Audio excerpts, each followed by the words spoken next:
Hello guys, so kamusta kayo? If you ask me, I'm still blessed. Though hirap dito sa Canada, I can still say that I am blessed. I am hoping that you too. So for today's video, let's talk why do Canadians love Filipino? But before that guys, sana follow nyo ako sa Facebook, subscribe po kayo sa aking YouTube channel. First of all, why do Canadians love Filipinos? Or let's say, why do Canada love Filipinos? First reason is that we are hardworking and reliable. So agree naman po siguro kayong lahat dyan, no? Tayo kasing mga Pilipino, kahit anong industry, kahit anong trabaho o kahit anong ginagawa natin, matyaga tayo and then we have patience to do it. Di tulad ng ibang lahi. Alala ko nga yung work ko noon nung nasa factory pa ako. Nung isa sa mga kababayan natin na Pilipino, sabi daw nung supervisor niya, daw kung binabantayan sila, mas maliit yung nagagawa nila. And kung hindi sila binabantayan, mas marami silang production. Siyempre tayo kasing Pilipino, as we work and work and work and work. Binabantayan tayo, parang nararatel tayo.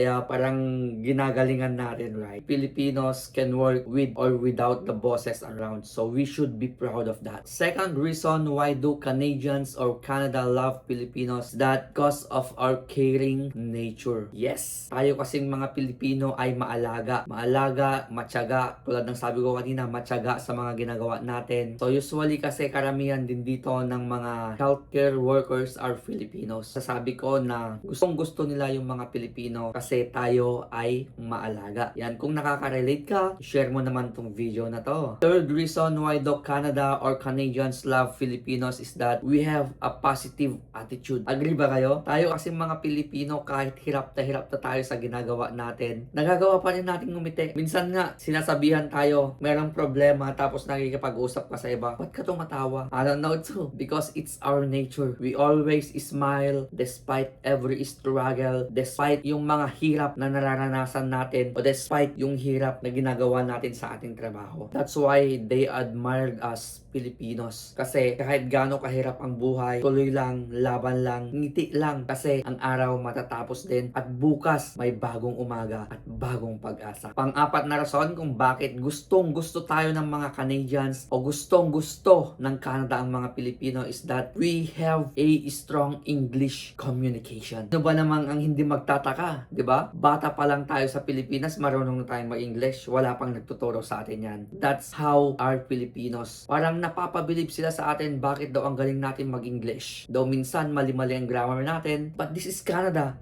They don't care about grammars. Only Philippines care about grammars. But here in Canada, as long as you can say, as long as na masasabi mo yung gusto mong sabihin, maintindihan nila, that's it. Ayan, kung umabot ka na sa video na to, pwede bang paki-comment mo kung saan ka dito sa Canada or kung taga saan ka nanonood para naman malaman ko. Fifth reason kung bakit gustong-gusto tayo ng mga Canadians, gustong-gusto ng Canada ang mga Pilipino is that we are family-oriented individuals. Kasi sa Canada guys, napaka-importante sa kanila ang family. Absent ka dito sa Canada para lang sa pamilya mo, they will understand that. Absent ka sa work, you're going to leave because your son, your child, daughter has an activities in the school, they will understand that. That's how Canada is. And tayong mga Pilipino, dahil family-oriented tayo, gustong-gusto nila tayo. Last reason kung bakit gustong-gusto tayo ng Canada is that we are adaptable and respectful. Tayo kasing mga Pilipino, kahit saan tayo magpunta, ina-adapt natin yung mga cultures. Tayo kasing mga Pilipino, we follow the rules. Highway rules and everything. We respect the Canadian rules.